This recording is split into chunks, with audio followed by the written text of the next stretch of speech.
Bonjour et bienvenue à cette session sur promouvoir, qui s'intitule Promouvoir la souveraineté économique. Donc, on est très heureux d'avoir parmi nous Anne-Sophie Alsif. Donc, Anne-Sophie, vous êtes chef économiste de BDO, vous êtes enseignante en économie à Paris 1 et vous êtes l'auteur de nombreux articles sur la politique industrielle. Vous avez notamment co-signé ces dernières années des articles sur les politiques protectionnistes. Donc, on sera très heureux de vous entendre sur ces questions. Et vous avez travaillé auparavant à la Fabrique de l'Industrie et à France Stratégie. Jean-Sébastien Bachet, bonjour. Donc, également très heureux que vous soyez parmi nous. Donc, vous êtes directeur des relations institutionnelles du groupe Sequence. Et donc Sequence, c'est le leader mondial de la synthèse pharmaceutique. Donc là aussi, on sera très heureux d'avoir votre regard, notamment sur les enjeux de la souveraineté sanitaire. Donc Sarah Guillou, bonjour et bienvenue à cette table ronde. Donc vous êtes directrice du département de recherche et innovation et concurrence à l'OFCE. Vous êtes également économiste à l'OFCE. Alors vous venez de coordonner un rapport très intéressant sur le tissu productif français de 2010 à 2020.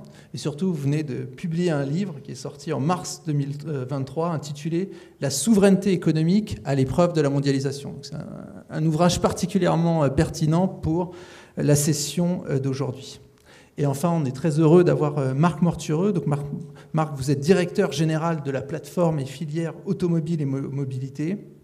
Et donc, la PFA, c'est quoi? Ça réunit l'ensemble des industriels de l'automobile, que ce soit les constructeurs, les équipementiers et les sous-traitants. Et vous avez une expérience très riche de dirigeants, à la fois dans les secteurs publics et privés. Vous avez travaillé notamment dans les domaines de l'industrie, de la santé et de l'environnement. Donc aujourd'hui, on va essayer de parler de souveraineté et de comment on peut faire pour promouvoir la souveraineté économique. Peut-être qu'il y aura un débat entre nous et ce qu'il faut justement la promouvoir en soi ou pas. Donc c'est vrai qu'avec la pandémie et la guerre en Ukraine, la souveraineté est redevenue un peu au cœur des préoccupations, que ce soit des citoyens, des gouvernements et des États. Et en particulier, ce qu'on a vu, c'est que ces chocs liés à la pandémie ou de nouveau à la guerre ont mis en lumière la vulnérabilité que les interdépendances, qui avaient été notamment accentuées par la mondialisation, avaient créées. Et c'est notamment dans le domaine de la santé, dont on va parler, qu'il y a eu vraiment un déclic sur à quel point la France et l'Europe étaient devenues dépendantes de l'extérieur pour des besoins essentiels de la population, en l'occurrence les médicaments. Donc là, je vais me lancer sur qu'est-ce qu'on appelle la souveraineté.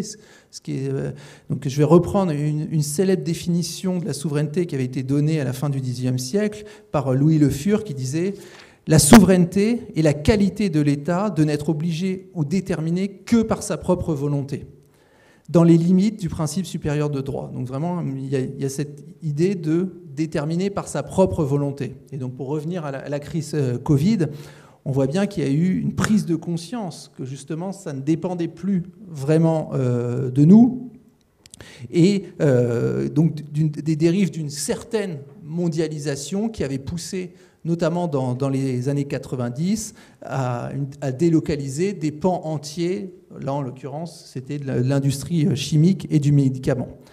Plus généralement, je pense, et là aussi c'est quelque chose qu'il faudra discuter, il y a une prise de conscience aussi des conséquences économiques, sociales et politiques de la désindustrialisation. Et en fait, depuis quelques années, on assiste à un véritable retour à la fois des politiques industrielles et plus généralement des États. Et ce qu'on voit, notamment sous l'impulsion des États-Unis et de la Chine, c'est que les grandes puissances se livrent à une véritable bataille de subventions, d'aides en toutes sortes, à une surenchère pour essayer d'attirer les investissements verts. Donc c'est de tout ce type de questions dont on va parler aujourd'hui, et plus précisément, on va orienter la discussion en 3 temps. D'une part, je vais demander à nos intervenants comment ils appréhendent ce retour de la souveraineté, quelle définition ils donnent à cette souveraineté, quels sont les objectifs de ce retour de la souveraineté. Donc ça, ce sera le premier temps.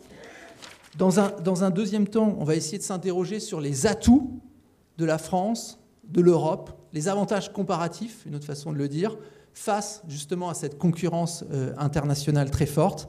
Et enfin, on se demandera quels outils peuvent être mobilisés à la fois au niveau français et au niveau européen pour justement essayer de mettre en place, de nouveau, s'il le faut, plus de souveraineté.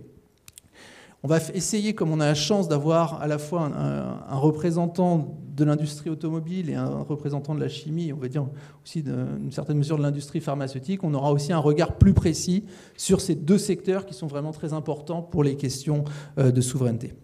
Donc je vais commencer tout de suite par Sarah. Donc Sarah, comme je l'ai dit, vous avez publié un livre sur la souveraineté. Donc l'honneur vous revient d'essayer de la définir. Qu'est-ce qu'on entend par souveraineté? Quels sont les objectifs de ce retour de la souveraineté? Et est-ce que, selon vous, ce retour de la souveraineté doit se limiter à des secteurs stratégiques? Vous pourrez parler de souveraineté stratégique. Ou est-ce que vous avez une conception un peu plus large où, en fait, on associerait ça dans une conception plus large à la réindustrialisation, c'est-à-dire de rebâtir notre tissu productif pour être moins dépendant de l'étranger pour un nombre plus important de biens. Merci beaucoup Thomas pour cette introduction et puis merci pour l'invitation. Merci à tous d'être là. Je vais essayer de la définir. Très probablement que c'est un concept qui appelle plusieurs définitions, hein, donc sans doute que ma définition ne s'imposera pas forcément. Mais si on revient à la souveraineté politique, c'est, comme tu l'as dit, c'est l'exercice d'une autorité sur un territoire. Donc c'est le pouvoir politique qui a la possibilité d'exercer les fonctions régaliennes, la sécurité, la justice et souvent aussi l'émission monétaire sur un territoire donné. Et ça, c'est la souveraineté politique. La souveraineté économique, c'est un concept un peu moins simple, j'ai envie de dire. C'est un concept qui est devenu aussi notre nouvelle obsession. Enfin, en tout cas, une nouvelle obsession parmi les décideurs publics et particulièrement en France, parce qu'on parle moins de souveraineté économique ailleurs. C'est une nouvelle obsession pour faire référence à ce que disait un prix Nobel, Paul Krugman, qui parlait de l'obsession de la compétitivité. Et on l'a eu à un moment, cette obsession sur la compétitivité. Et aujourd'hui, notre nouvelle obsession, c'est la souveraineté économique. Alors, comment définir la souveraineté économique? C'est pas si simple. Mais si on fait référence à ce concept de souveraineté politique, je vous ai dit, c'est l'exercice d'une autorité. Donc c'est un concept qui a une dimension interne sur un territoire, mais c'est aussi un concept qui a une dimension externe, c'est-à-dire dans quelle mesure le pouvoir politique peut influencer l'ordre mondial, l'ordre géopolitique mondial. Ça, ce serait la souveraineté politique. Si on fait un parallèle avec la souveraineté économique, ce qui est important aussi dans la définition, c'est cette dimension externe, c'est dans quelle mesure on peut influencer l'ordre économique international. Et donc, ce n'est pas forcément la puissance économique, parce que sinon on aurait utilisé ce terme. Est-ce que la souveraineté économique, c'est la puissance économique? Pourquoi est-ce qu'on a besoin d'un nouveau concept que celui de la puissance économique? Est-ce qu'une puissance économique est toujours extrêmement souveraine économiquement? Alors, les deux concepts se rapprochent, mais ne sont pas équivalents pour la bonne et simple raison que la puissance économique, elle repose sur les acteurs économiques. Ce n'est pas l'État. Parce qu'en économie de marché, le pouvoir économique, il n'appartient pas à l'État. Il appartient aux entreprises. Donc dès qu'on est dans une économie de marché, il n'y a pas de parfaite adéquation, ou en tout cas de superposition de la puissance économique avec celle de la souveraineté économique. Donc il y a déjà une première étape où on dit non, ce n'est pas la puissance économique. Est-ce que la souveraineté économique, c'est la capacité à tout produire? Sans doute que non, parce qu'on ne peut jamais tout produire. Ça contredirait les principes d'avantages comparatifs qui veulent qu'on a intérêt à se spécialiser pour allouer le plus efficacement les ressources dont on dispose. Donc la souveraineté économique, ce n'est pas la capacité à tout produire.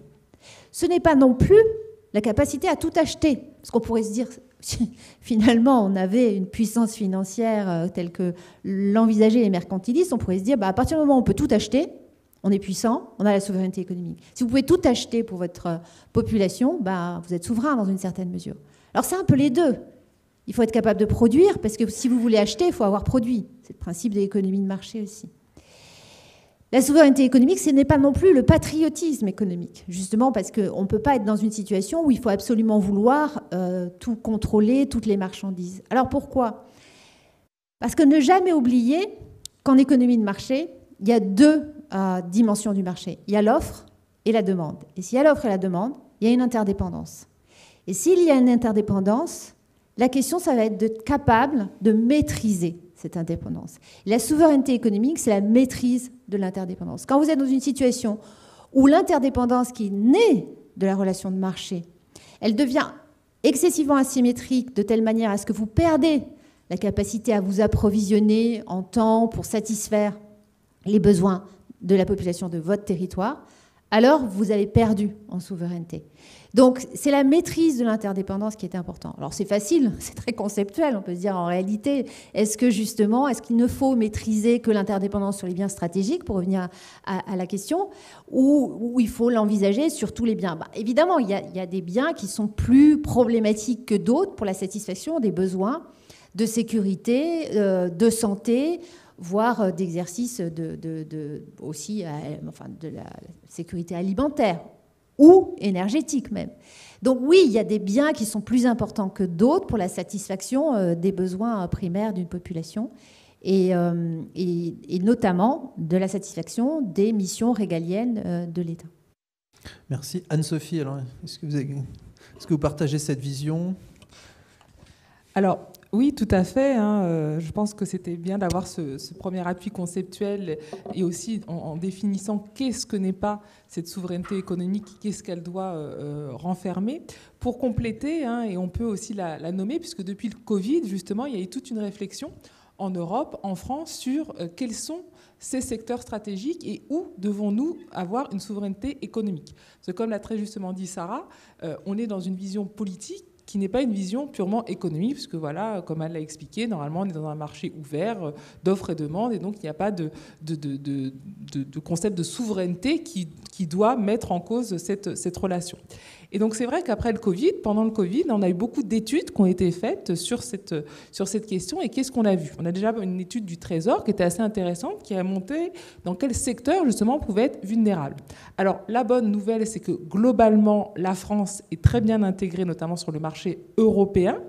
Et finalement, je ne sais pas si vous vous souvenez au début de la crise du Covid, on parle beaucoup des dépendances extra-européennes, notamment par rapport à la Chine, mais on a vu également qu'on était très dépendant de pays comme par exemple l'Italie, qui est aussi une grande puissance industrielle devant nous, et avec laquelle, quand l'Italie a été touchée par la crise Covid, eh bien, nous avions beaucoup de dépendance. Donc la bonne nouvelle, c'était un petit peu dans cette note que finalement, on n'est pas si dépendant de l'étranger, parce que la majorité de nos chaînes de valeur sont très bien intégrées sur le marché européen.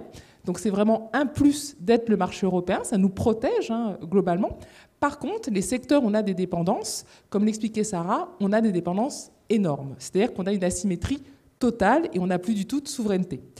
Et donc différents secteurs ont été définis, notamment par le commissariat au plan, tels que l'agroalimentaire, on en a parlé, tout ce qui était électronique, tout ce qui est aéronautique, aérospatial, bien sûr, qui sont des secteurs très stratégiques, tout ce qui est télécommunication, avec la problématique des données, tout ce qui est défense, encore aujourd'hui, bien sûr, c'est tout à fait fondamental. Donc on a comme ça des secteurs stratégiques qui ont été définis au niveau français, au niveau européen, pour lancer une discussion et de dire, attention, sur ce secteur-là, il y a vraiment une asymétrie qui est très forte et on est en risque. L'autre élément que je voulais souligner, c'est que c'est aussi la difficulté, c'est bien d'insister sur la dimension politique. On se souvient tous de la fameuse polémique sur les masques. On a dit, regardez, on a la polémique, la pandémie, et on n'a pas de masque. Il faut quand même se souvenir que les derniers précédents gouvernements avaient acheté énormément de masques, je crois que c'était sous Madame Bachelot, et elle avait acheté tellement de masques qui n'avaient pas du tout été utilisés que ces masques avaient dû être jetés. Et donc qu'est-ce qu'on a dit ? Mais regardez comment l'État a pu acheter tous ces masques et ça finit à la poubelle, c'est du gâchis de finances publiques. Donc c'est là aussi, c'est toujours aussi pour relativiser cette notion et pour dire que c'est très compliqué. Et c'est aussi pour ça que c'est des fois très utilisé politiquement, parce que bien sûr, ça dépend des contextes. Et pour la problématique du masque, c'était assez intéressant comme exemple. Après, pour revenir vraiment sur la question économique et de souveraineté, l'idée des différents secteurs dont je vous ai parlé, c'est que c'est quand même des secteurs à très forte valeur ajoutée. Et que l'idée, comme on l'a dit, on ne va pas pouvoir se réindustrialiser sur tout, on ne va pas produire tout, et ce n'est pas le but de toute façon, mais c'est que sur certains secteurs, on revienne et on remaîtrise les informations, les données, qu'on puisse remaîtriser le processus de production, parce que là, on est en difficulté. Ces secteurs-là, ils sont pointus, ils sont très précis, on en a cité, la défense, la pharmacie, l'aérospatiale, la chimie, la santé, donc vraiment des secteurs stratégiques. Et là, il faut qu'il y ait un effort, à mon sens, de justement reprendre le processus productif à travers une réindustrialisation.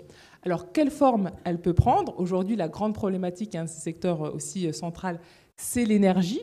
Alors là aussi, quand on regarde ces dernières décennies, il y a eu beaucoup de cycles, pour ne pas le nommer le nucléaire, où en effet on a toute une politique très pro-nucléaire. Ensuite, avec les catastrophes qu'on a connues, on a voulu retirer et s'émanciper de cette énergie nucléaire. Aujourd'hui, on revient parce qu'en effet, c'est aussi de l'énergie décarbonée. Donc là aussi, on revoit toujours ce côté de périodicité politique de ce qui est stratégique et ce qui ne l'est pas.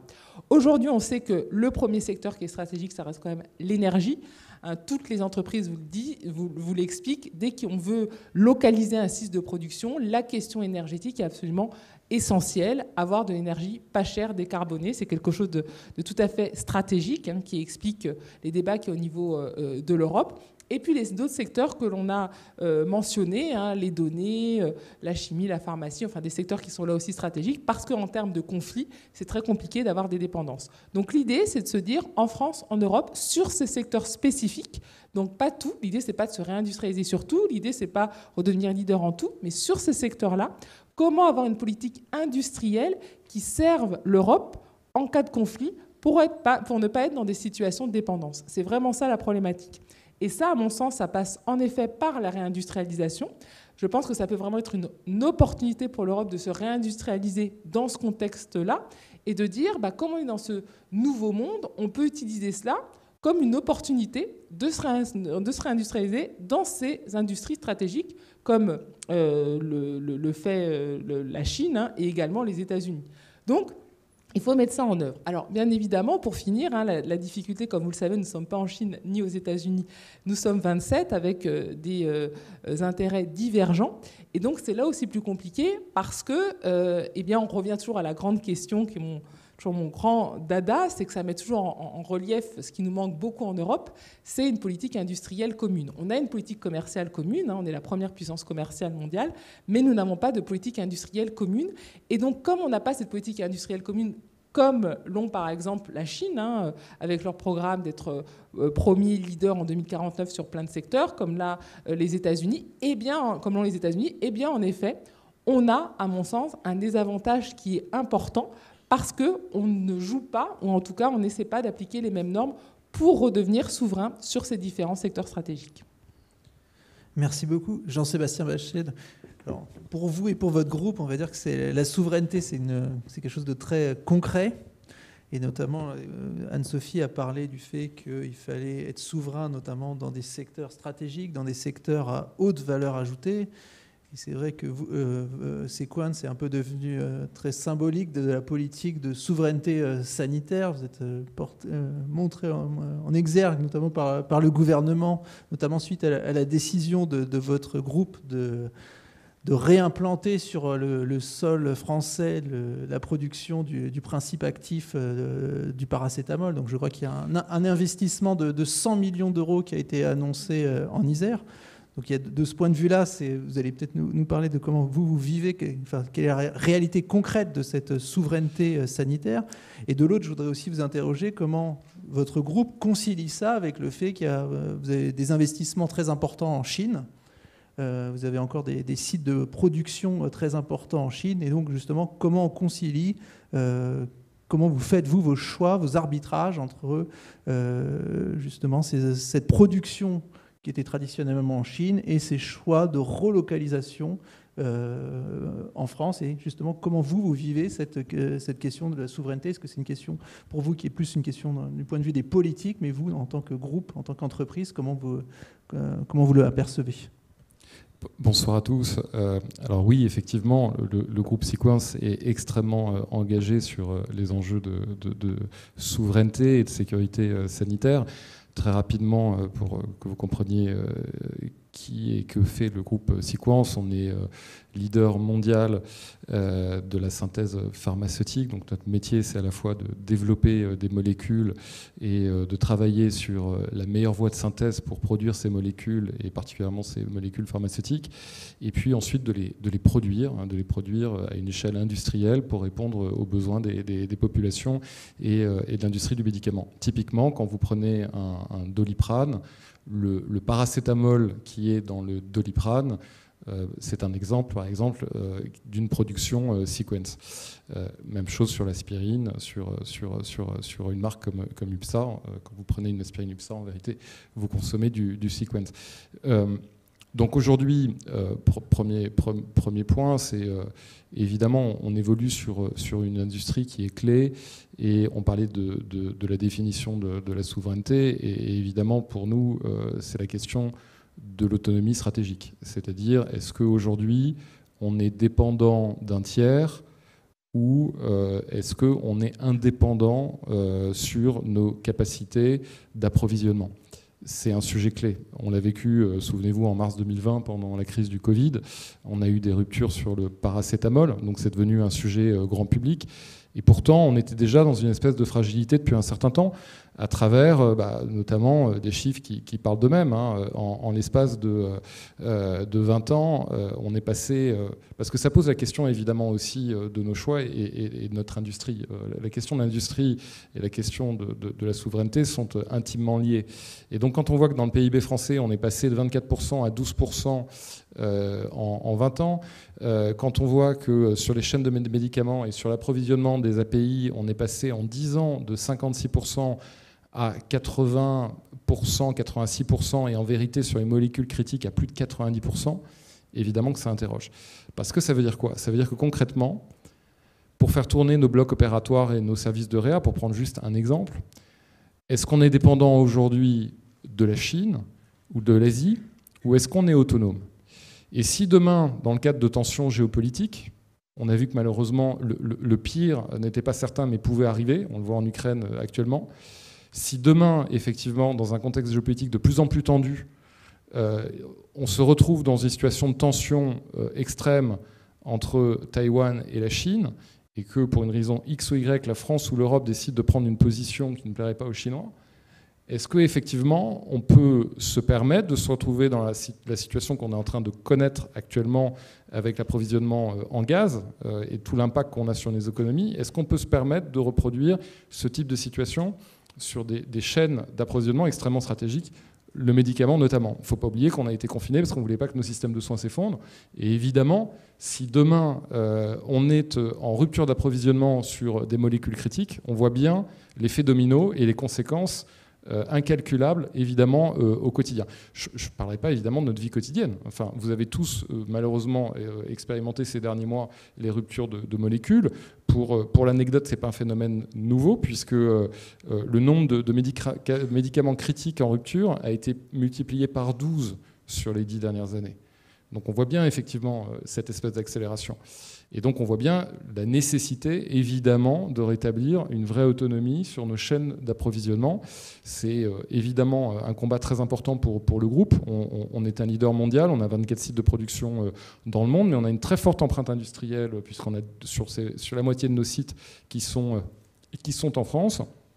Et donc, effectivement, cet engagement, il est absolument clé, mais ça pose d'autres questions qu'on va aborder, évidemment, puisque dans un contexte globalisé, on a parlé pendant longtemps de mondialisation heureuse, on voit qu'elle ne l'est pas toujours, et donc, effectivement, cet enjeu de souveraineté revient en première ligne et pose derrière la question de...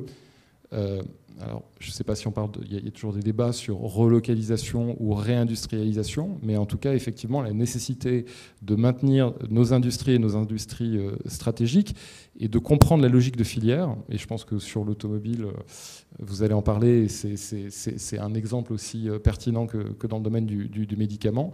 La logique de filière, elle est absolument essentielle. Juste pour rebondir sur ce que vous avez dit, on comprend bien l'intérêt du point de vue de l'État ou des citoyens. Si on prend par exemple le paracétamol, de produire le paracétamol sur le sol français ou européen, de votre point de vue d'entreprise, c'est plus compliqué de comprendre comment vous y retrouvez d'un point de vue industriel et économique, sachant que je pense que c'est pas un produit à très haute valeur ajoutée. Donc pourquoi produire le paracétamol du point de vue de l'entreprise en France ? C'est une excellente question, parce que ça pose effectivement la question à un moment donné de pourquoi il faut un engagement politique sur la question de la souveraineté, et pourquoi du coup les industriels ont aussi besoin à un moment donné d'une volonté politique pour pouvoir exercer de manière pleine leur mission. Sur cette question aujourd'hui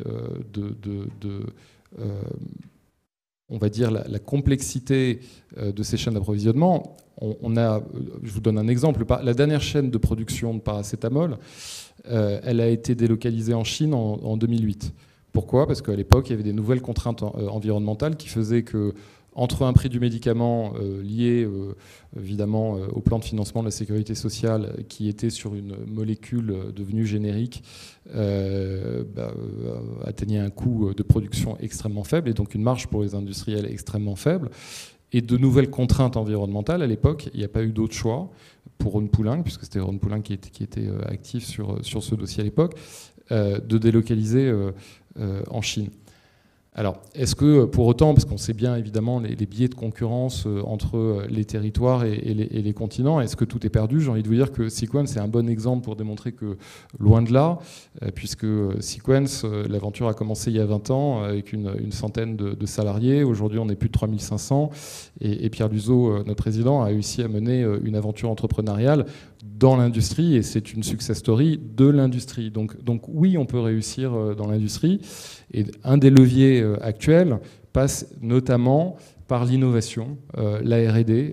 C'est l'exemple de la relocalisation que nous sommes en train d'opérer sur le paracétamol, pas très loin d'ici, sur le site de Roussillon. Et grâce à un vrai travail de R&D qui nous a pris pas mal de temps, on a travaillé sur la voie de synthèse, c'est-à-dire la manière de faire la chimie du paracétamol. Et donc grâce à une technologie qu'on appelle la chimie en flux continu, on arrive à avoir aujourd'hui un bilan carbone qui est à peu près de 80% meilleur que le meilleur benchmark international sur les émissions de CO2. On arrive à avoir un procédé où on n'utilise pas d'eau et donc évidemment pas de rejet environnemental. On arrive à atteindre un niveau de pureté inégalé, et donc en gros on arrive aujourd'hui à avoir un produit qui est concurrentiel, compétitif, et qui porte de l'innovation sur une molécule qui pourtant est extrêmement ancienne. Donc tout n'est pas perdu, mais effectivement, le combat de l'industrie est un combat essentiel, et notamment sur cet enjeu de souveraineté et d'autonomie stratégique. Juste une précision, vous avez parlé d'engagement de l'État, par exemple, très concrètement sur le paracétamol. Dans ce que j'ai pu lire, c'était sur les 100 millions d'euros, c'était à peu près 30 millions d'euros qui étaient apportés par l'État. Et donc, est-ce que ça, je ne sais pas si le chiffre est exact, mais est-ce que cette aide publique a été décisive dans le choix de relocalisation en France, en plus des questions d'innovation très importantes que vous avez soulignées ? Alors c'est bien évidemment, et le soutien de l'État est extrêmement important, surtout dans la chaîne du médicament, puisque comme vous le savez, l'État joue aussi un rôle extrêmement important dans la fixation du prix des médicaments. Donc oui, bien évidemment, ça participe aussi d'une dimension, tout simplement parce que là récemment, on parlait des coûts de production qui sont 2 fois plus élevés en France que dans le reste de l'Europe. Je n'irai pas sur la comparaison au-delà de l'Europe. Donc on voit bien qu'effectivement, il y a des disparités compétitives extrêmement importantes. Et donc à un moment donné, dans un contexte international, comment on arrive à se positionner et comment on organise la pérennité de productions qui sont stratégiques, et qui donc, si le seul curseur et le seul levier, la seule interrogation, c'est le prix, effectivement, la problématique de la compétitivité de l'Europe face à l'Asie, on comprend bien évidemment le problème. Merci. Alors Marc Mortureux, maintenant, un autre secteur stratégique et qui occupe beaucoup les débats, c'est le secteur de l'automobile. On parle beaucoup de la voiture électrique. Donc je voudrais avoir un peu votre sentiment sur justement comment les entreprises de votre secteur appréhendent ce retour de la souveraineté et puis ce retour d'un interventionnisme plus fort des États. Est-ce que vous voyez ça forcément d'un bon œil ? Et aussi peut-être votre regard sur le fait qu'il y a une difficulté accrue, il me semble, enfin c'est pas le propre du secteur automobile, mais vous faites face à des multinationales internationalisées. Et donc quand on parle de souveraineté, en général, on le rattache à des États.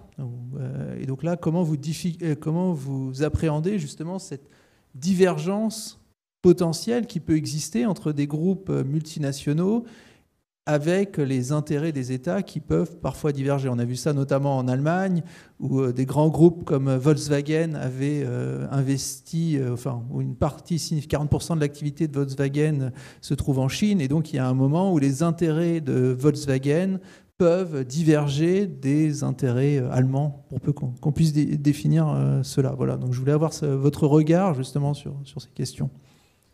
Bonjour, en tout cas, sujet de pleine actualité. D'ailleurs, je note, Anne-Sophie n'a pas évoqué l'automobile parmi les secteurs stratégiques. Non pas d'ailleurs, enfin, je ne le conteste pas en soi, mais ça illustre la difficulté d'ailleurs de définir qu'est-ce qui est vraiment stratégique ou pas par rapport à ça. Du côté de l'emploi, de l'enjeu dans les territoires, c'est majeur. Du côté du produit, est-ce que ça l'est ? En tout cas, on peut toujours se poser la question par rapport à ça. Moi, peut-être, pour être très pragmatique sur l'automobile, d'abord, on était, je pense, jusqu'à récemment, l'industrie automobile européenne, c'est une industrie très forte, fortement exportatrice, et qui était un peu dans la catégorie que vous avez citée, Sarah, comme on est capable de tout acheter.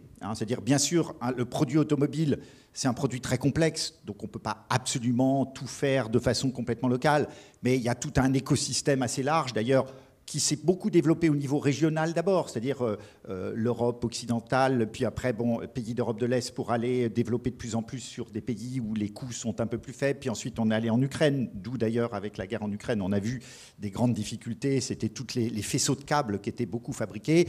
Et puis pour la France, pas mal le Maroc, la Turquie, etc. Donc on était quand même, cette souveraineté, globalement, il y avait une très bonne maîtrise globalement de l'ensemble des éléments, je dirais en dehors du carburant, pour l'Europe, si on veut, qui n'était pas le cas. On a eu le Covid, et alors on a eu en 2020, comme dans tous les secteurs, une chute brutale d'activité, et contrairement aux autres secteurs, on n'est pas remonté, ni en 2021, ni en 2022, 3 années de bas historiques au niveau du marché. Pourquoi ? Notamment à cause de la pénurie de semi-conducteurs. Et là, ça a été un peu une révélation, on avait le sentiment qu'il y avait plein d'acteurs dans le domaine des semi-conducteurs, parce qu'on passe par tous les équipementiers qui fournissent des composants et des sous-ensembles qui contiennent l'électronique, etc. Et puis derrière, il y a des fabricants de semi-conducteurs, ST Microelectronics, Infineon, etc. Il y en a un certain nombre. Mais en fait, ce qu'on n'avait pas bien compris et pas bien identifié, quand on prend toute la chaîne de valeur, c'est que finalement, beaucoup de ces acteurs s'approvisionnaient vraiment au niveau de la fonderie, c'est-à-dire vraiment la fabrication de semi-conducteurs, au même endroit, TSMC, à Taïwan. Et voilà, on s'est retrouvé dans une situation où en 2021, télétravail qui s'est développé partout dans le monde, une demande incroyable dans l'électronique grand public, les ordinateurs, etc. Et pour une fois, l'automobile n'a pas été servie en premier. Loin de là, parce qu'en plus l'automobile est considérée comme, disons, très dur dans les négociations et autres. Et on s'est aperçu que TSMC, c'était pas loin, je crois, de 60% de tous les besoins de l'automobile, mais ça ne représentait que 6% de leur chiffre d'affaires. Donc rien. Voilà. Et là, brutalement, cette industrie qui était un peu l'industrie s'est sentie extrêmement fragilisée. Ça, c'est le premier point. Le deuxième point sur ces sujets un peu de souveraineté pour l'automobile, c'est la transition énergétique. On a décidé en Europe, j'y reviendrai avec quelques chiffres après, de basculer intégralement du thermique, qu'on maîtrisait complètement, et le cœur de métier de l'automobile, c'était la motorisation thermique, très sophistiquée, verrou technologique d'ailleurs pour l'Europe. On a décidé de basculer intégralement d'ici 2035 sur le véhicule électrique. Bon. Et véhicule électrique, j'y reviendrai après sur les chaînes de valeur, mais en tout cas, pour fabriquer des véhicules électriques, il faut des batteries, et pour fabriquer des batteries, il faut des matériaux qu'on ne produit pas en France et en Europe, quasiment. Et donc là, voilà, on a un peu cette problématique. Et d'ailleurs que pour nous, cette question, d'ailleurs, réindustrialisation, etc., elle ne se positionne pas tellement dans une logique relocalisation. On n'y croit pas trop, hein, d'ailleurs, parce que c'est pas pour rien qu'il y a eu aussi tout cet développement, hein, mais c'est plutôt une question de capacité à localiser en France et en Europe une partie de ces nouvelles chaînes de valeur qu'il faut absolument développer pour effectivement exister demain dans cette industrie qui est complètement transformée. C'est totalement un nouveau départ. Alors par rapport à ça, on est dans un contexte un peu différent, parce que globalement, il y a une intervention de l'État extrêmement forte, puisque c'est avant tout lié à la lutte contre le réchauffement climatique, cette décision. Et d'un certain côté, on n'a pas le choix. Voilà. Mais fondamentalement, on peut voir cette décision de l'Europe comme je mets à la poubelle ce qui était un point très fort, hein, de savoir-faire, de technologie que nous avions en Europe, pour mettre tous nos œufs dans une technologie qui est maîtrisée beaucoup mieux par les Asiatiques et en particulier les Chinois, qui ont honnêtement au moins 15 ans d'avance sur l'ensemble de la chaîne de valeur.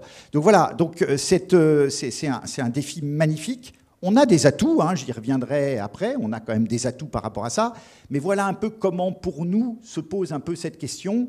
Et c'est vrai que peut-être pour finir, dans cette intervention de l'État, qui est encore une fois nécessaire, hein, si on veut y arriver, donc ça passe par la réglementation, mais ça passe aussi par la planification, hein, on commence à beaucoup parler de planification écologique, et puis par la fiscalité, parce qu'il faut effectivement des encouragements, parce que d'un certain côté, ce qu'on est en train de faire, c'est de proposer aux utilisateurs des véhicules qui à ce stade coûtent plus cher et qui sont plutôt moins commodes, hein, parce qu'à court terme, les infrastructures de recharge, etc. Donc c'est pas complètement naturel, et en plus on veut le faire à un rythme extrêmement rapide. Donc le seul petit élément un peu compliqué, je trouve, aujourd'hui, c'est qu'on a eu d'abord la phase, disons, de volontarisme politique d'imposer le tout électrique en 2035. Bon, et vraiment, voilà, une réglementation assez radicale, hein, qui est la seule d'ailleurs dans le monde, c'est en Europe à ce point-là, voilà. Et puis après, on se pose la question de comment on va faire. Hein, c'est comme ça qu'aujourd'hui, on a toute cette planification écologique, comment on va réaliser le Green Deal. Et là, on commence à se rendre compte que, oh là, tous les engagements qu'on a pris, et pas qu'à l'automobile, hein, sur l'ensemble, disons, des baisses d'émissions de CO2, bah, c'est quand même un peu compliqué, il y a quand même des impasses. Vous avez évoqué le sujet de l'énergie, qui est évidemment central là-dedans, mais il y a toute une série de questions de ressources, hein, sur lesquelles je reviendrai pour l'automobile, mais qui concernent beaucoup plus largement. Donc voilà, et c'est là où on voit que d'autres pays, type la Chine, a beaucoup plus travaillé sa planification, beaucoup plus en amont, et que nous, on est un peu pris dans l'urgence climatique, hein, qui est réelle et sur laquelle on ne peut pas contester la nécessité d'avancer très vite, mais qui pose quand même derrière toute une série de questions, hein, sur lesquelles on reviendra. Donc l'État vous a trop intervenu sur la réglementation et pas assez pour vous aider, quoi. C'est-à-dire, il y a eu la réglementation, ok, pourquoi pas. Nous, on a un peu basculé, puisque de toute façon c'est décidé, faut réussir, hein, donc maintenant on est sur la logique, voilà, on a décidé d'aller vers le tout électrique. De toute façon, l'enjeu des entreprises, c'est d'aller le plus vite possible maintenant vers l'électrique. C'est des investissements absolument gigantesques qui ont été engagés, donc il faut y arriver. L'État, face aux inquiétudes qu'on pouvait avoir, était quand même beaucoup dans le truc. Mais vous inquiétez pas, on va vous aider massivement, hein, que ça soit pour l'offre et que ça soit pour la demande, les bonus. Et puis, ils nous ont beaucoup aidés, hein, ces dernières années, il n'y a aucun doute, sauf qu'on n'est qu'au tout début encore, on n'est qu'au tout début. Hein. Le parc automobile aujourd'hui, il est encore à 95%, il est thermique, donc ça va mettre beaucoup de temps pour monter. Or, on voit déjà aujourd'hui, c'est les signaux qu'on a, les projets de loi de finances pour 2024 et autres, qu'il n'y a plus d'argent. Donc c'est vrai que ce qui va être un peu compliqué, c'est qu'on a effectivement engagé toute une série de choses, et de façon extrêmement positive, et l'État nous a vraiment bien accompagnés. Mais on a des défis, on y reviendra après, hein, je pense, dans tous les secteurs, qui sont absolument gigantesques si on veut tenir la route dans la durée. Et éviter, parce que nous, on est un peu type panneau photovoltaïque, quoi, éventuellement. C'est-à-dire, oui, on y met pas mal de moyens, on y croit, etc. Mais il faut tenir dans la durée, hein, si on veut véritablement être compétitif durablement. Le sujet de la pérennité des investissements, il est absolument évident. Enfin, on parlait juste sur la relocalisation du paracétamol. Vous citiez effectivement le chiffre de 100 millions d'euros. La question, c'est que, évidemment, l'ambition, c'est pas d'ouvrir une usine pour ouvrir une usine. L'ambition, c'est d'ouvrir un site industriel pour qu'il perdure dans le temps, qu'il réponde évidemment aux besoins de nos territoires. Et il y a un rapport de PwC qui estime par exemple que les écarts de compétitivité entre l'Europe et l'Asie du fait des contraintes HSE dans notre domaine de l'industrie pharmaceutique sont 30%. C'est quoi les contraintes HSE ? Alors, les contraintes environnementales, les contraintes de sécurité, les écarts de compétitivité sont de 30%. À cela, vous rajoutez les écarts de compétitivité liés à la main-d'œuvre. Les écarts de compétitivité liés à la main-d'œuvre, ils sont de 40%. Je ne vais pas continuer la liste, mais vous voyez effectivement le gap abyssal. Donc, à un moment donné, si, une fois de plus, dans les marchés publics ou dans les choix du consommateur, l'unique référentiel, c'est le prix, on est face à un défi qui est extrêmement difficile à relever. Donc c'est là où les lignes bougent. La loi industrie verte qui vient d'être votée est extrêmement intéressante, puisque notamment dans les appels d'offres, elle inclut la possibilité, dans les critères de notation, de ne pas avoir que le prix comme élément déterminant de choix, mais d'avoir également les dimensions environnementales qui sont prises en compte dans ces systèmes de notation. Donc on voit que les curseurs bougent, mais il y a encore beaucoup de travail. Sophie, tu veux... Oui, tout à fait. Je pense que c'est vraiment ça le défi et c'est vraiment la grande différence que l'on a par rapport à nos concurrents, Chine, États-Unis. C'est-à-dire que ces deux pays voient vraiment la transformation écologique comme une opportunité de se réindustrialiser et de reprendre des parts de marché.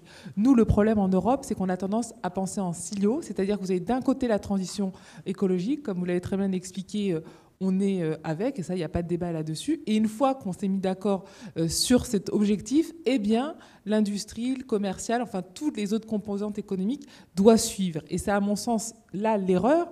C'est-à-dire que, justement, il faut utiliser cette transition écologique comme une opportunité pour se réindustrialiser et pour recapter de la valeur en France. Moi, j'ai été particulièrement surprise, notamment quand on a eu la fameuse réforme sur le débat sur la réforme des retraites. On voyait que toutes les problématiques pour financer nos systèmes de protection, c'était quoi? C'était ou plus de dettes ou plus d'impôts. Non, il y a également une troisième possibilité qui existe, c'est aussi créer plus de valeur. Et la transition écologique et la réindustrialisation peuvent en créer.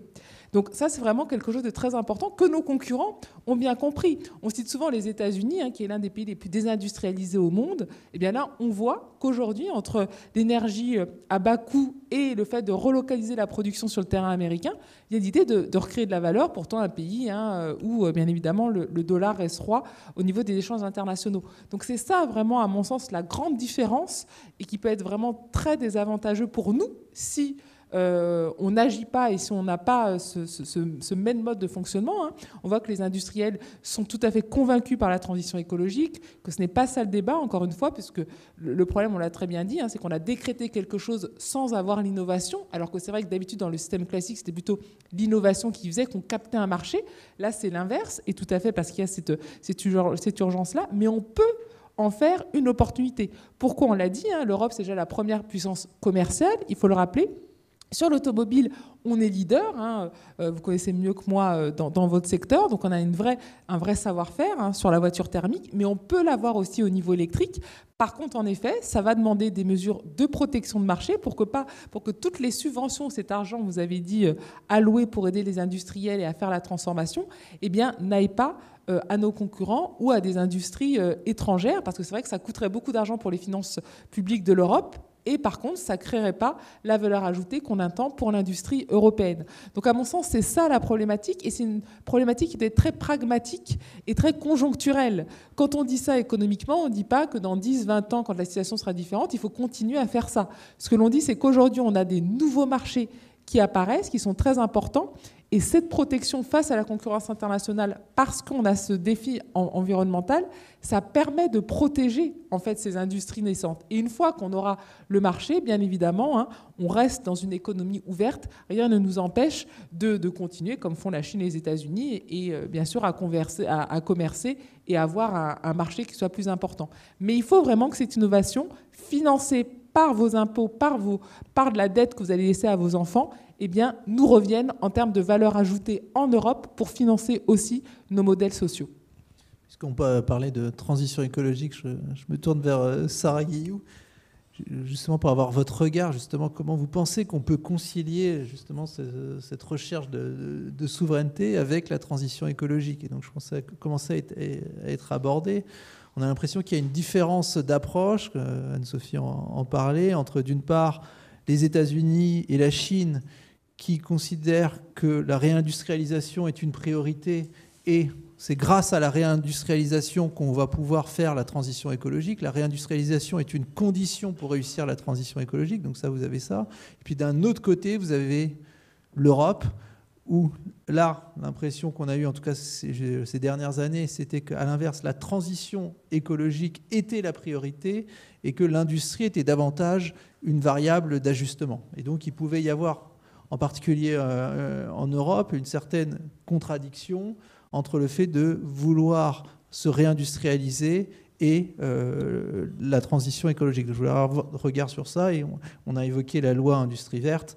On voit bien que cette contradiction potentielle entre réindustrialisation et transition écologique, elle est aussi un peu au cœur de cette loi, puisque par exemple, il a été prévu dans cette loi de déroger à la réglementation sur le zéro artificialisation nette des sols, qui posait des problèmes, notamment pour les industriels. Si vous voulez construire ce qu'on appelle des gigafactories, en gros des très grosses usines, il faut des gros terrains. Et donc vous aviez cette loi qui était passée peu de temps avant sur la zéro artificialisation nette des sols, qui était une contrainte si vous vouliez construire des grosses usines. Et donc il y a eu des débats très importants au Parlement sur dans quelle mesure il fallait déroger ou pas, et donc à cette réglementation, pour des motifs industriels. Donc, ce qui a été finalement décidé. Et donc, on voit bien qu'on est au cœur de cette possible contradiction entre réindustrialisation, transition écologique, et puis souveraineté et transition. Donc, voilà.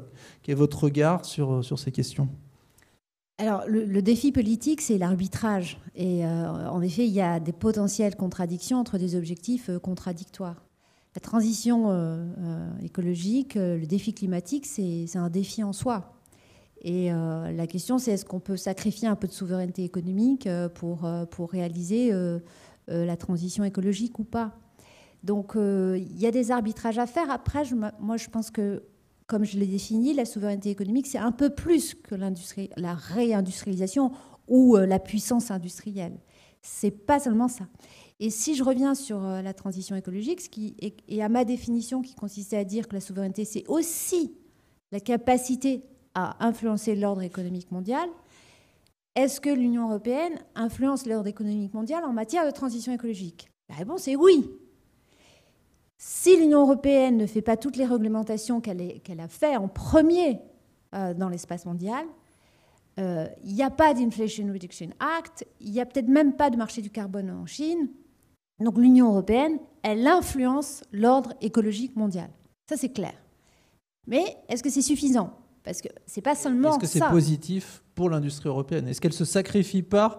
Que les Américains étaient très contents des réglementations européennes, mais enfin, c'est des réglementations qui ne s'appliquent pas à eux-mêmes, quoi. Alors, j'essaie de répondre ensuite à cette question, mais mon deuxième point, c'est de dire est-ce que c'est suffisant d'influencer l'ordre économique ?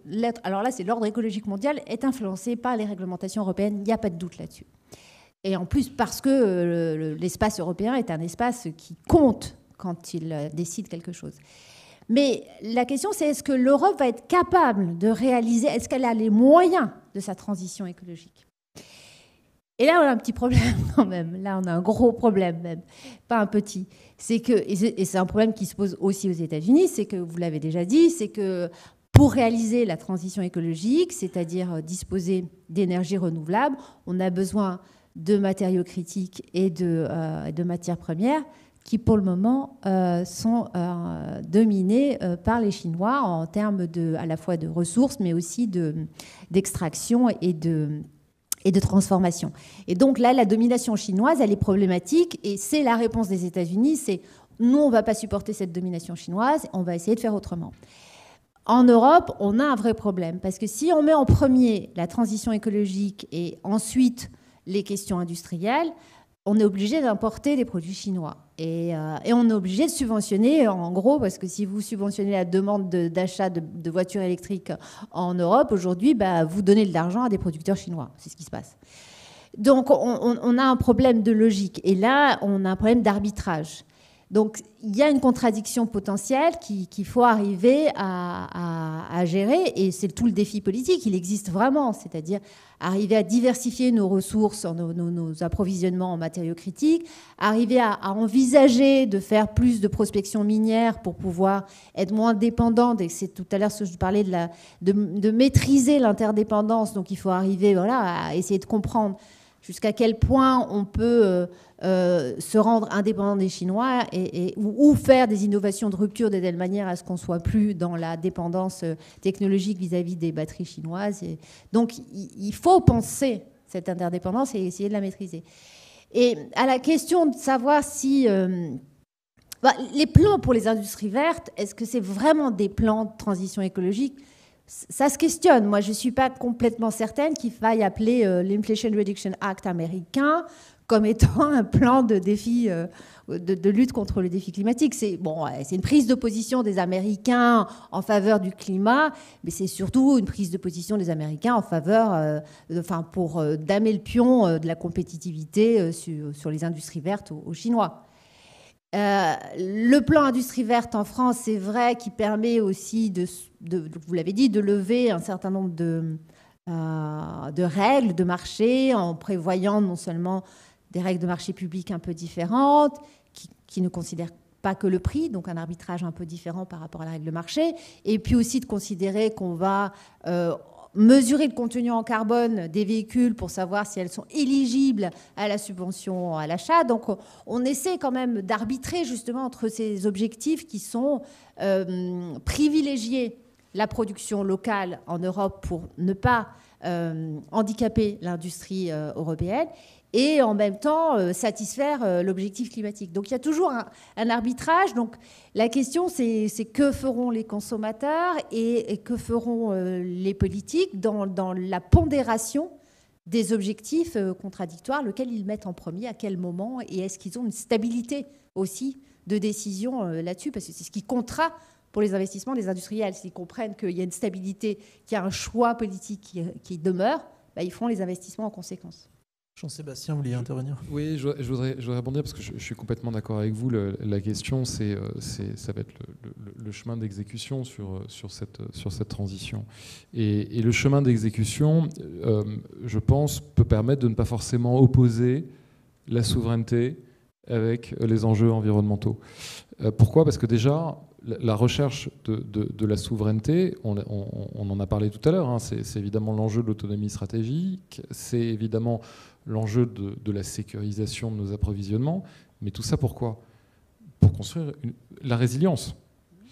Et bien évidemment que faire face aux défis climatiques participe aussi de la construction de notre résilience. Alors, évidemment, après, suivant les secteurs, suivant les industries, les enjeux ne sont pas les mêmes. Chez Sequans, on a la conviction que par la science, par la R&D, on arrive aujourd'hui à pouvoir justement inscrire le renouveau ou l'industrialisation, la réindustrialisation de notre pays, justement dans ce chemin vertueux par rapport aux grands défis climatiques. Et donc travailler sur des molécules anciennes pour repenser la voie de synthèse, repenser le mode de production industrielle pour effectivement répondre aux enjeux climatiques et faire mieux. Aujourd'hui, c'est possible. Et effectivement, vous parliez du fait que le projet paracétamol était assez emblématique parce que c'est une parfaite illustration qui montre qu'il est possible de concilier à la fois enjeux de sécurité, de souveraineté sanitaire, autonomie stratégique et résilience.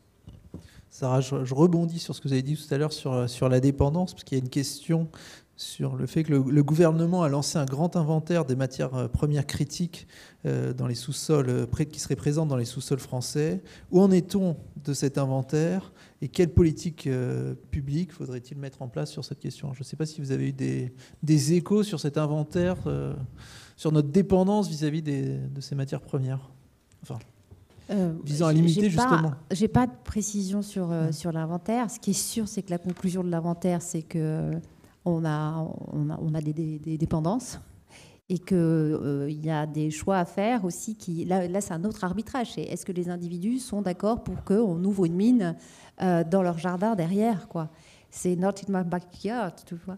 Et ça, c'est toujours le problème. C'est qu'on est, nous, à la différence des Chinois, dans une démocratie.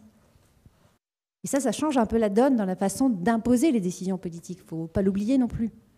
Et donc, pour pouvoir imposer des décisions politiques qui ne sont pas forcément du choix des préférences des individus, parfois on n'y arrive pas. Et c'est aussi ce que disait Anne-Sophie sur le fonctionnement des institutions européennes. C'est-à-dire qu'on a un fonctionnement de nos institutions et de nos États qui mettent plus de temps parce qu'on est dans des démocraties, qu'on n'impose pas des décisions aux gens aussi facilement, et que ces arbitrages, il faut bien les expliquer pour que les gens les acceptent. Anne-Sophie, vous voulez rebondir ? Oui, pour réagir par rapport à ça, c'est vrai que je pense en effet que la question de l'énergie est absolument fondamentale et qu'il faut aussi voir ce qui s'est passé en Europe. Il faut quand même le dire.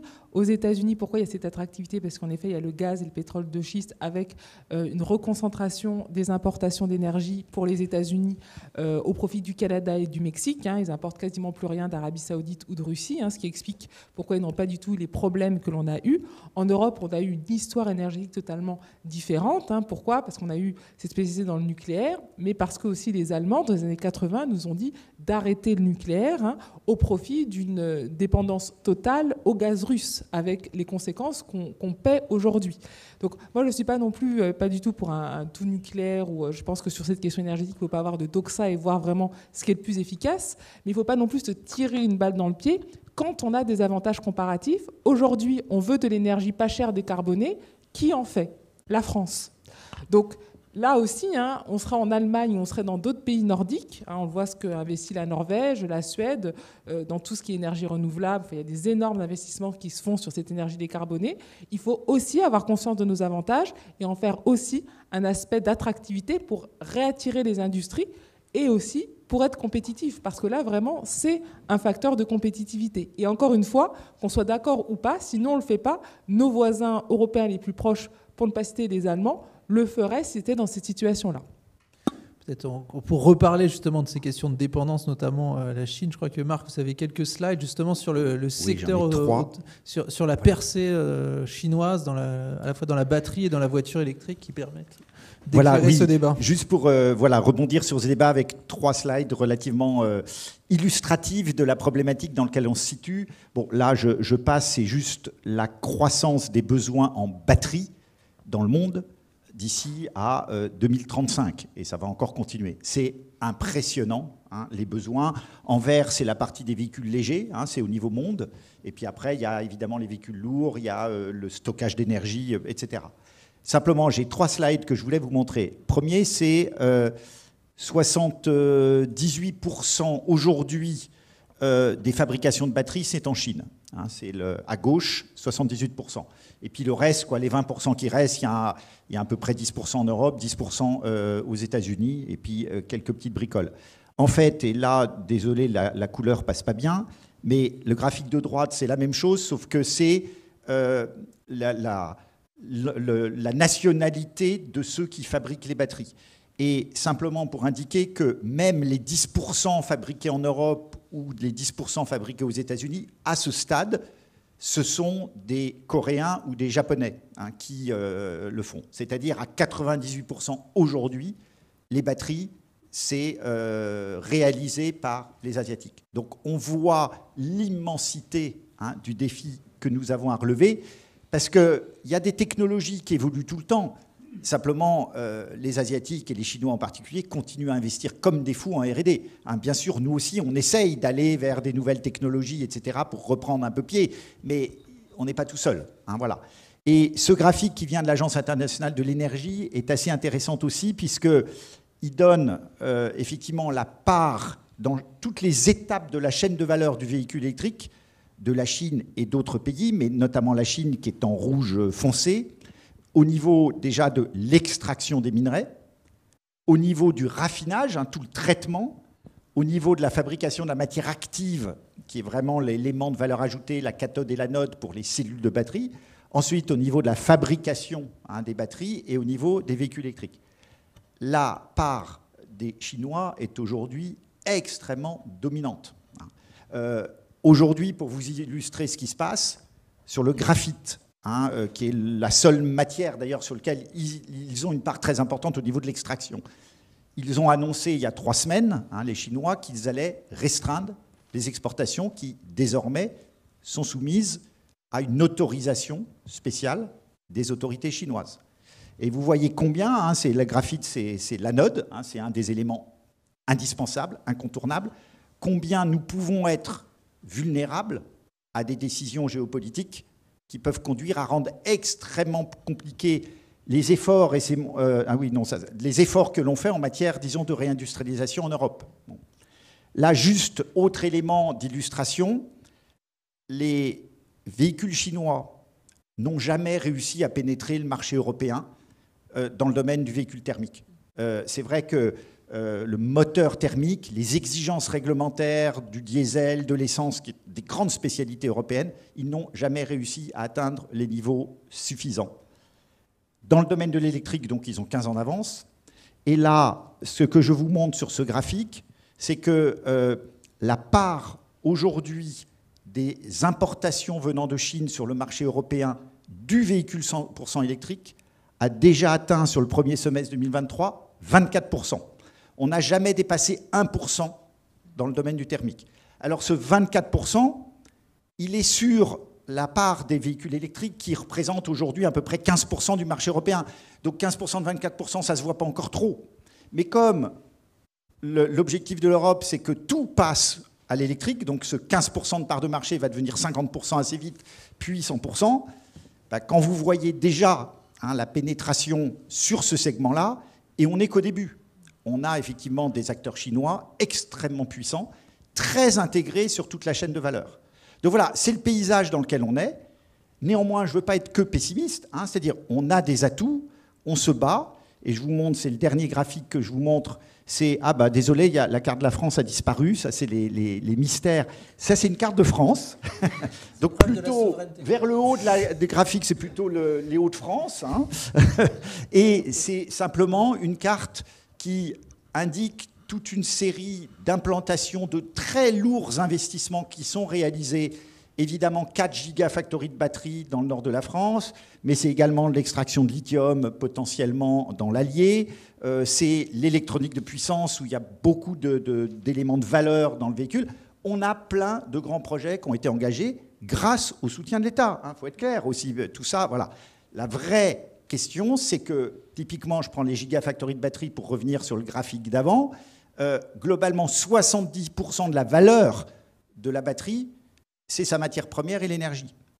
Si on n'a pas de maîtrise sur cette partie-là, qu'on a des pénuries qu'on subit à un moment ou un autre, ça va être extrêmement difficile. D'où la nécessité, effectivement, d'avoir des approches sur l'ensemble des chaînes de valeur et pas seulement tel maillon ou tel autre. Et c'est ça un peu la difficulté, parce qu'il y a beaucoup d'étapes à construire.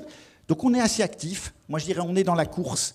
Et ce qu'il faut savoir, c'est que la fabrication d'un véhicule électrique, intrinsèquement, ça émet 2 fois plus de CO2 que la fabrication d'un véhicule thermique. Parce que la batterie, voilà. Du coup, il faut en faire un atout.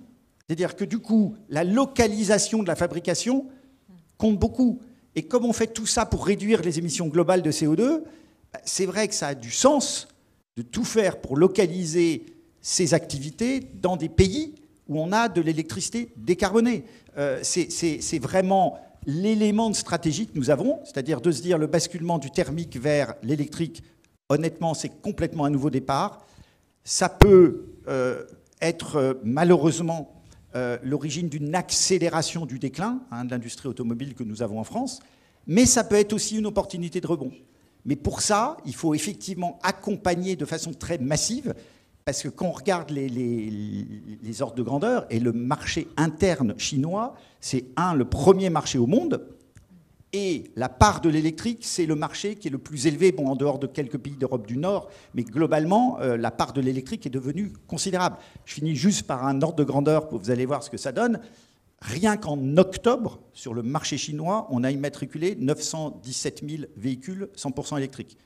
En France, on en a immatriculé en 2022 sur toute l'année 200 000. Donc il y a un écart énorme en termes de volume, ce qui donne effectivement aux constructeurs chinois aujourd'hui une capacité d'amortir les investissements qui sont faits sur un marché intérieur considérable sur lequel ils reprennent énormément de parts de marché. Justement, Volkswagen, Tesla et autres qui étaient très présents commencent à être en difficulté même sur le marché chinois. Donc voilà, c'est un peu le défi dans lequel on est. On est dans la course, on se bat, on a des compétences, on a de l'électricité décarbonée, mais le défi est quand même assez important.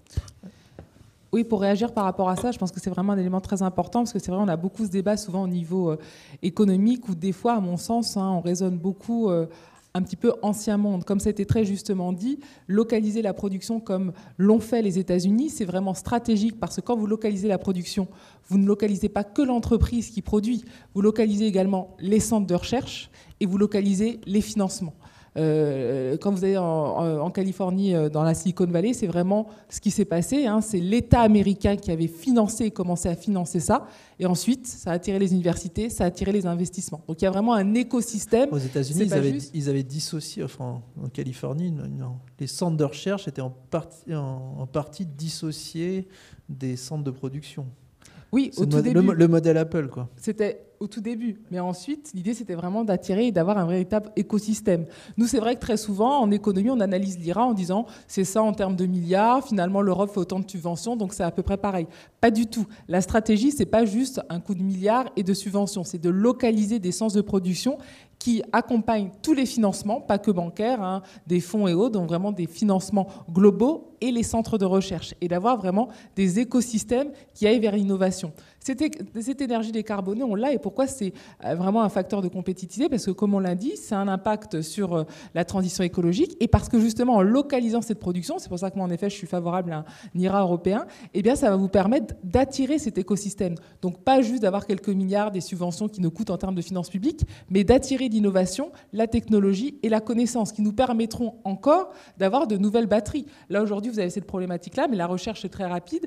Il y a l'idée d'avoir des batteries aussi qui consomment de moins en moins de terres rares. Enfin, les batteries dont on parle aujourd'hui n'existent pas. Donc, on va avoir une innovation qui va être très importante. Et de localiser la production sur les batteries en Europe, ça permettra de concentrer ça aussi, les financements et la recherche. Donc ça, c'est vraiment quelque chose de très important. Par rapport à cet argument, souvent, par exemple, d'autres collègues économistes peuvent répondre « Ah oui, mais si on fait du protectionnisme ou si on fait un IRA américain, eh bien, les produits européens seront sanctionnés dans les pays tiers, notamment, pour ne pas le citer, la Chine. » Comme c'était très justement dit, aujourd'hui, on a cité Volkswagen, mais d'autres entreprises européennes perdent des parts de marché parce qu'on n'est plus au niveau technologique. Sur la voiture thermique, Volkswagen, c'était plus de 20% des parts de marché en Chine, donc c'était colossal. Aujourd'hui, c'est moins de 2%. Donc ce marché, ces sanctions, attention, sont faites du protectionnisme, on ne voudra plus de nos produits, souvent on parle de nos bouteilles de vin ou de nos voitures, ça représente beaucoup moins dans le monde de demain. Donc là aussi, il faut faire ce calcul coût-avantage. Et quand vous regardez ça, si aujourd'hui les voitures allemandes en Chine, c'est 2%, c'est pas pareil que 20%. Donc quand vous avez des sanctions, il faut regarder l'impact que ça peut en avoir sur ce commerce-là par rapport à la valeur ajoutée que vous créez en localisant la production et en faisant des mesures protectionnistes qui peuvent être aussi conjoncturelles dans le temps, si ensuite vous avez votre marché. Donc je pense qu'il faut vraiment penser différemment par rapport à c'est vrai que tout ce qu'on a pu mettre en place dans le commerce international historiquement, et de voir qu'on a vraiment des opportunités, mais si on met en place les bonnes politiques économiques et commerciales, et surtout industrielles, en ce moment.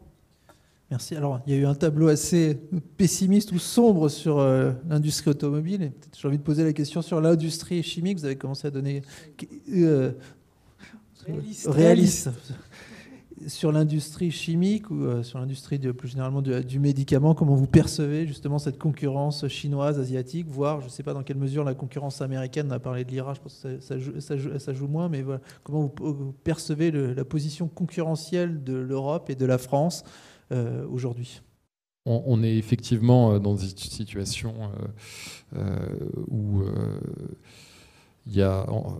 poser la question de l'espoir, c'est pour ça que je suis un peu...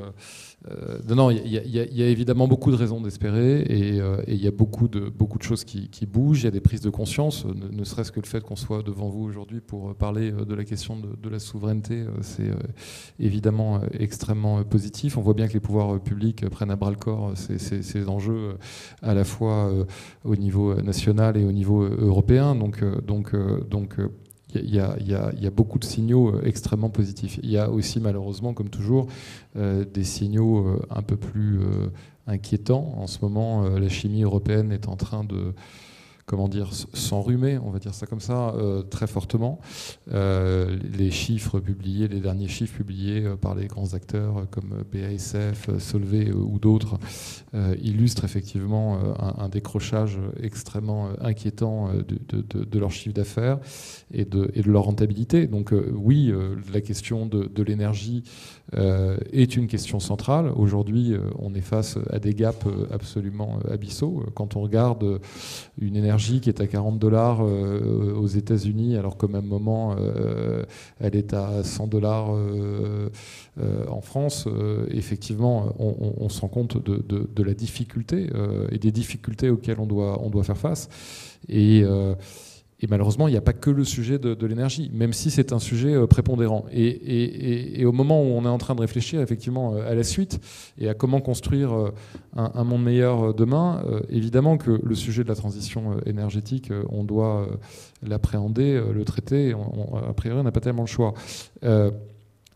Néanmoins, se pose la question évidemment de l'accès à une énergie décarbonée. Oui, évidence pour la transition énergétique, mais est-ce qu'elle sera à bas coût? Ou si elle n'est pas à bas coût, est-ce qu'on sera dans la course de la compétitivité internationale?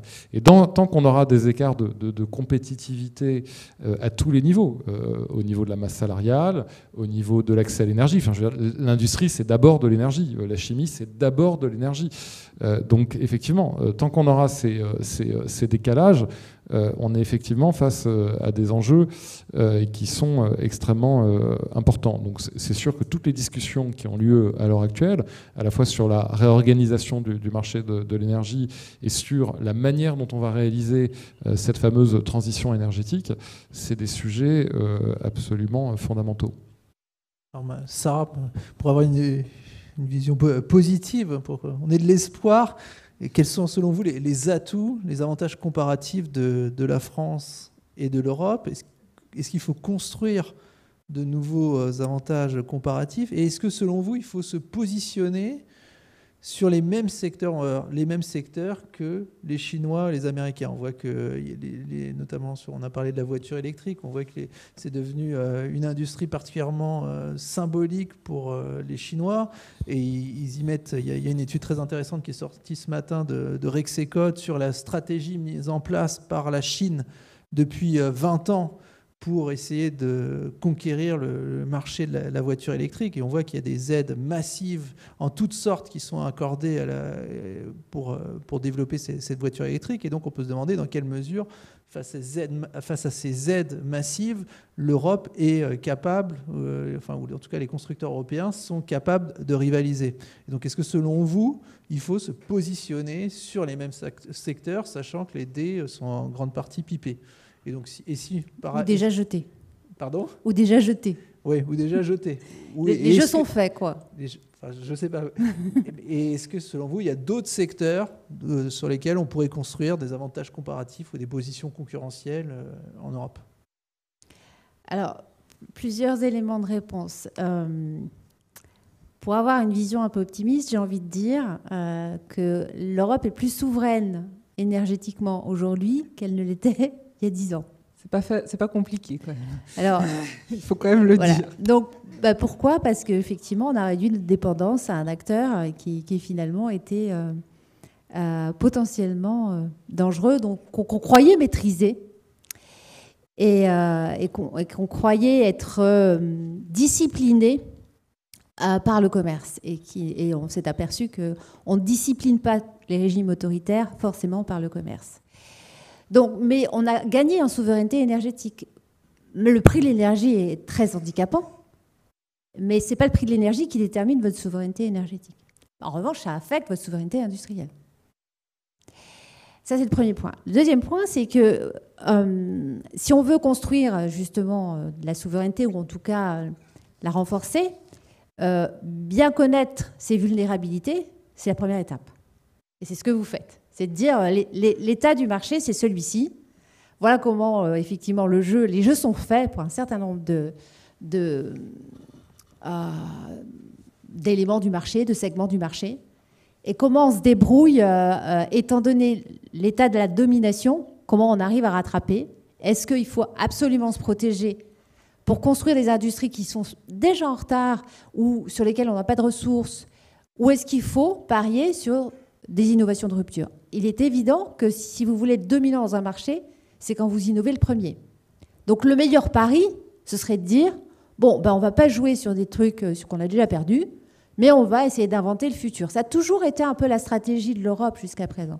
C'était d'autoriser l'intervention de l'État sur la recherche et développement en se disant, c'est le seul moyen d'acquérir des positions dominantes et pas être dans la protection.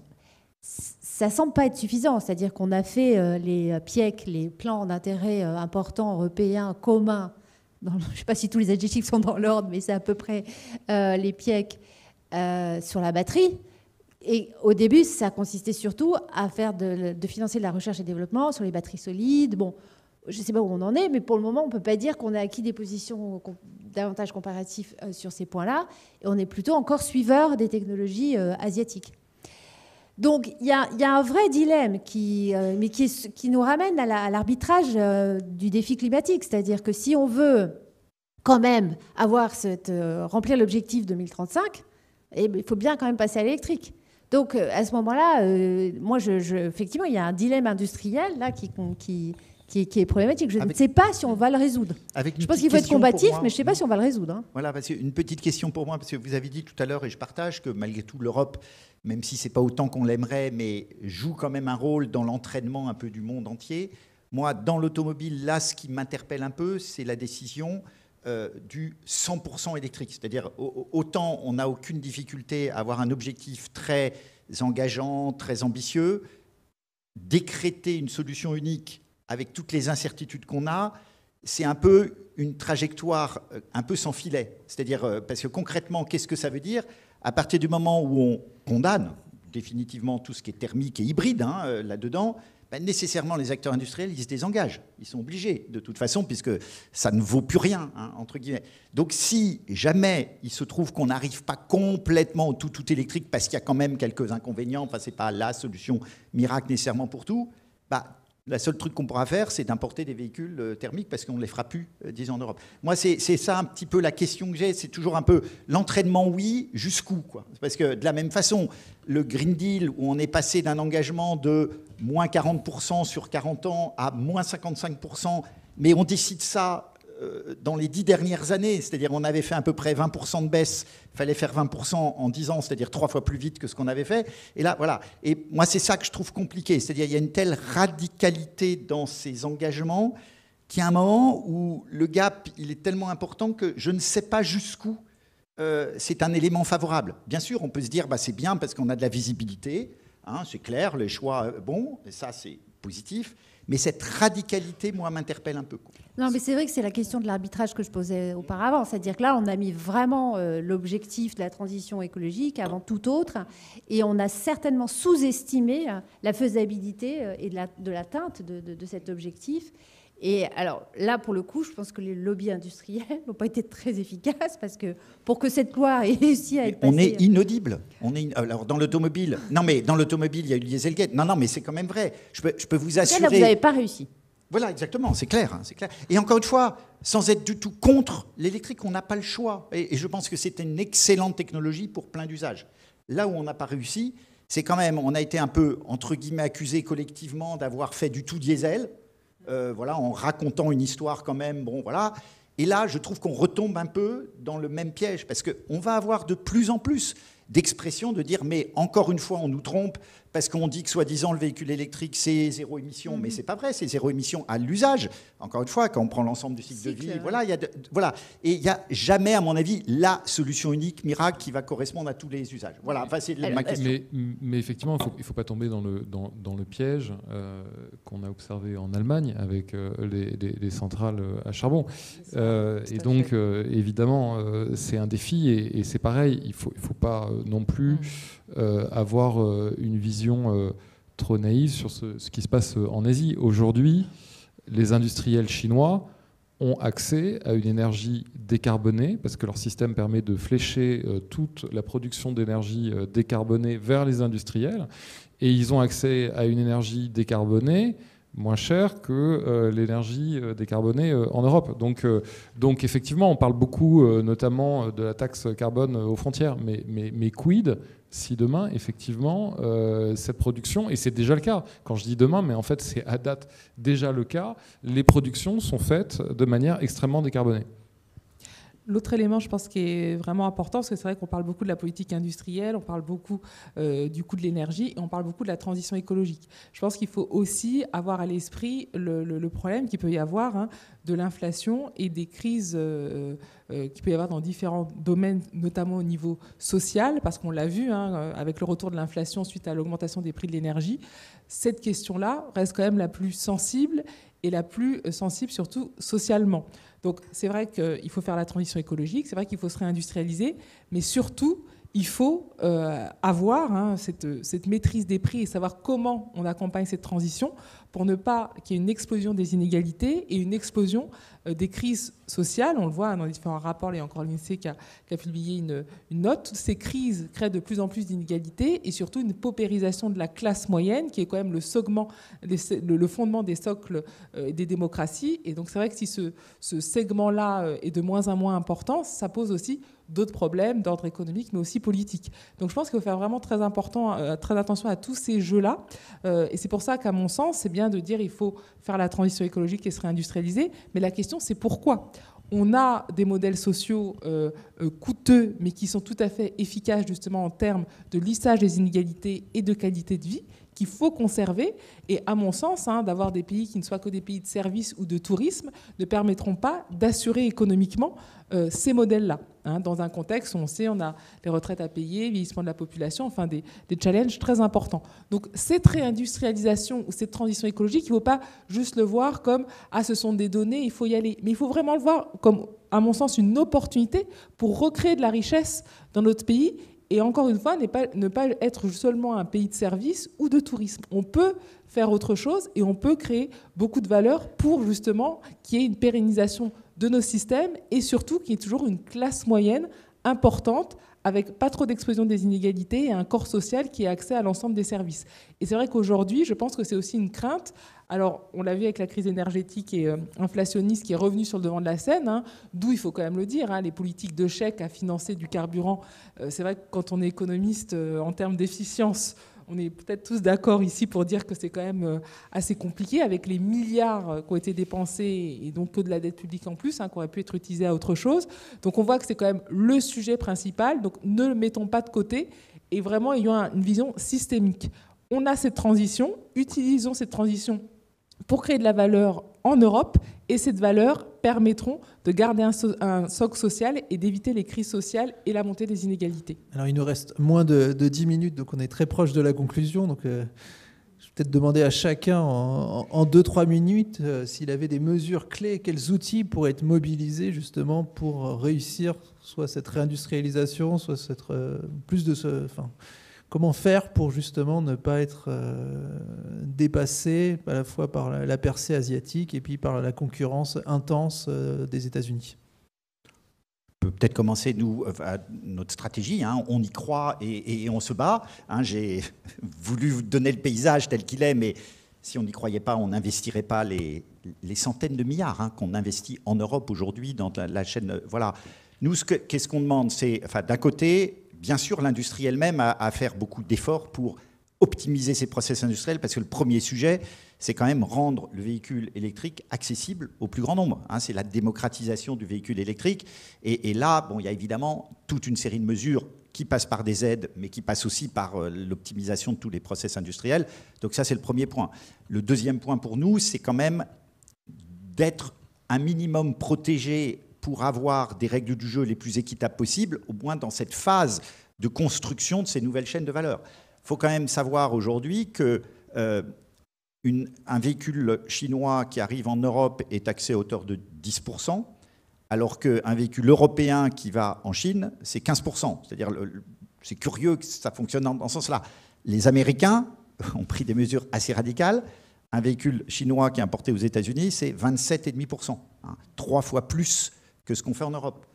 C'est une question qu'on a par rapport à ça. Et effectivement, concrètement, il y a quoi aujourd'hui? Il y a une enquête qui a été lancée par la Commission européenne, dite anti-subvention, pour regarder dans quelles conditions, effectivement, les écarts de prix sont considérables aujourd'hui entre un véhicule chinois de qualité. Honnêtement, ils ont aujourd'hui des véhicules de qualité et qui sont en train d'arriver sur le marché européen.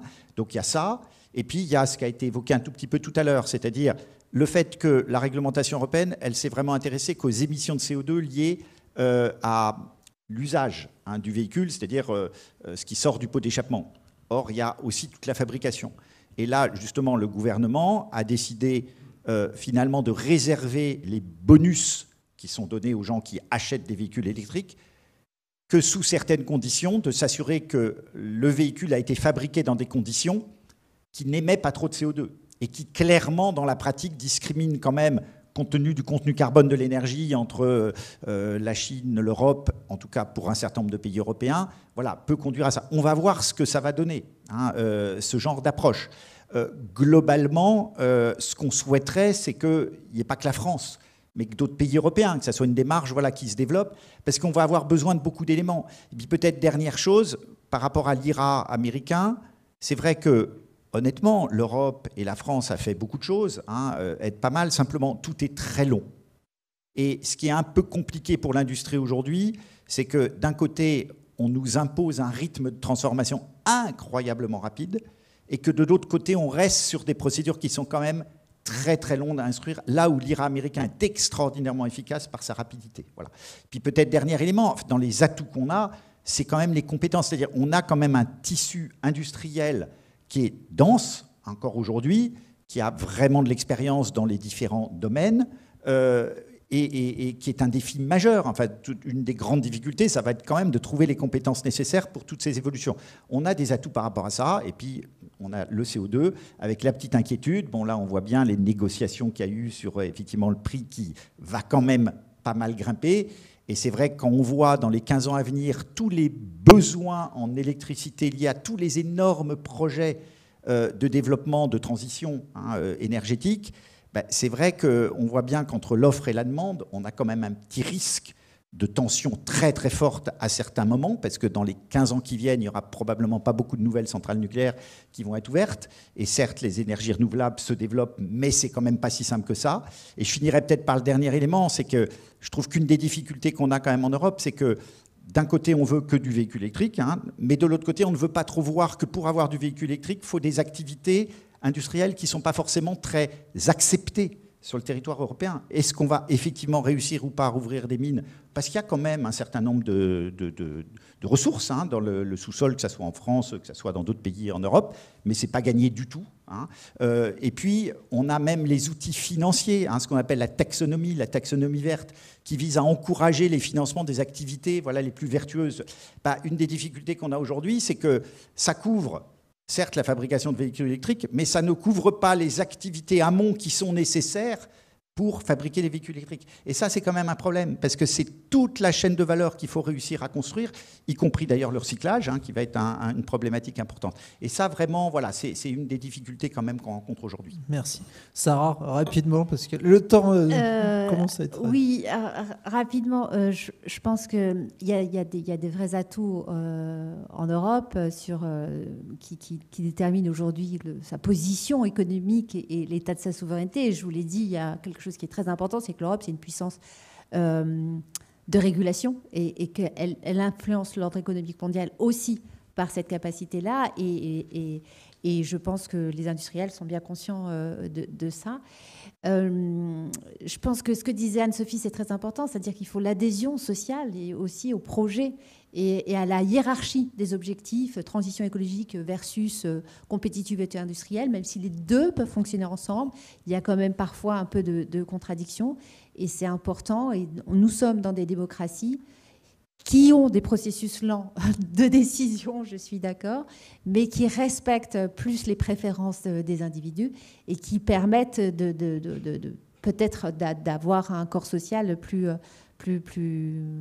qui adhère plus et qui entraîne aussi la réalisation des objectifs. Donc la souveraineté, c'est aussi ça, c'est aussi l'adhésion des individus aux objectifs économiques, industriels, écologiques qui sont décidés, qui sont pris.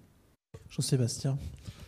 Oui, alors, je suis complètement d'accord avec ce dernier point. C'est que, bien évidemment, le dirigisme, c'est bien, mais quand tout le monde comprend le sens de la marche et que tout le monde adhère, c'est mieux. Et dans le cadre du médicament, nous, on plaide notamment pour la possibilité sur les boîtes de médicaments de pouvoir indiquer la traçabilité, l'origine, de pouvoir indiquer si c'est du Made in France.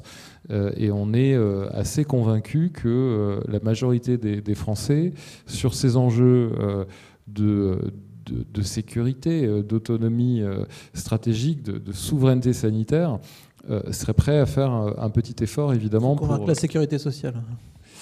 Ouais. Non, mais typiquement, ce scénario qu'on a vécu sur cet événement médiatique qui a marqué l'opinion, qui ont été les ruptures sur le paracétamol, il faut quand même rappeler d'où ça vient. C'est l'Inde qui, à ce moment-là, connaît un pic sur le Covid et décide de fermer ses frontières et décide de fermer ses exportations. Et qui, du coup, à partir de là, provoque en chaîne des ruptures au niveau international. Et donc, ce qu'on a vécu en France, c'est une décision à un instant T de l'Inde. On l'a vécu en 2017. En 2017, la Chine se retrouve dans des situations d'approvisionnement énergétique compliquées. Ils décident à la chinoise, du jour au lendemain, de fermer 2000 usines. Et donc, ils coupent l'électricité à 2000 usines en 24 heures. Et sans indiquer d'ailleurs aux industriels à quel moment on va réactiver l'énergie. Donc, voilà, c'est une réalité dans laquelle on vit aujourd'hui et effectivement, on comprend bien cet enjeu d'autonomie stratégique. On comprend bien aujourd'hui que ce sujet de la souveraineté, il est transpartisan et je pense qu'il est partagé de plus en plus par l'ensemble de l'opinion. Mais allons jusqu'au bout de l'exercice et effectivement, emmenons avec nous aussi, évidemment, les citoyens et les usagers. Et puis, dernier petit mot, c'est que l'industrie en mode Zola, c'est terminé. Enfin, je veux dire, aujourd'hui, on a toujours une image aussi tellement passéiste de la réalité de ce qu'est l'industrie. Et au contraire, soyons fiers de ces aventures collectives extraordinaires que sont nos usines dans nos territoires, des emplois que ça génère et de l'animation, évidemment, que ça provoque sur l'ensemble de nos territoires. Changeons aussi notre regard. Et là aussi, on a besoin d'embarquer, évidemment, l'ensemble de la population sur cette réalité. Est-ce qu'on communique suffisamment? Est-ce qu'on se communique suffisamment bien? Je ne sais pas, mais en tout cas, le sujet est sur la table et on voit qu'il y a une bouge, donc tant mieux, moi j'en suis ravi. Sophie, une minute. Oui, voilà, pour finir, en effet, pour rebondir là-dessus, il faut, je pense, convaincre par les chiffres. L'industrie, c'est beaucoup plus de formation, c'est des salaires qui sont de 15 à 20% plus élevés que dans les services, et c'est souvent des CDI et pas de l'intérim, mais des CDD. Donc aujourd'hui, les prolétaires du 21e siècle, ils sont dans les services, ils ne sont pas dans l'industrie. Donc ça, il faut vraiment être très clair, et ça, ce sont les chiffres. C'est factuel, c'est pas telle ou telle partie qui vous le dit. Moi, en effet, je serais, pour conclure, pour un IRA européen. Pourquoi? Parce que l'idée, c'est pas que localiser la production et avoir des subventions à d'air de milliards, mais c'est d'avoir toute l'innovation qui nous permettra de garder de la souveraineté à moyen long terme. Et puis sur les droits de douane, c'est un élément, je pense, central. Il faut essayer et absolument s'aligner sur ce que font nos partenaires mondiaux. Il faut arrêter avec, attention, il y aura des mesures de rétorsion. Non, on voit qu'on a déjà perdu tous les nouveaux marchés. Donc même s'il y en a, les impacts seront réduits. Et par contre, on se trouve avec des énormes distorsions de concurrence qui sont quand même très importants et qui nous mettent une balle dans le pied. Encore pour finir, il faut bien évidemment faire la transition, mais je pense que c'est vraiment très important d'en faire une opportunité pour l'industrie européenne dans un contexte où, rappelons-le, c'est important, l'Europe pollue beaucoup moins que les États-Unis et la Chine. Merci beaucoup. Je remercie tout particulièrement les intervenants d'avoir participé à ces échanges qui, je pense, étaient très constructifs. Et je remercie également beaucoup le public d'avoir assisté à cette séance. Voilà. Bonne fin d'après-midi. Merci à tous.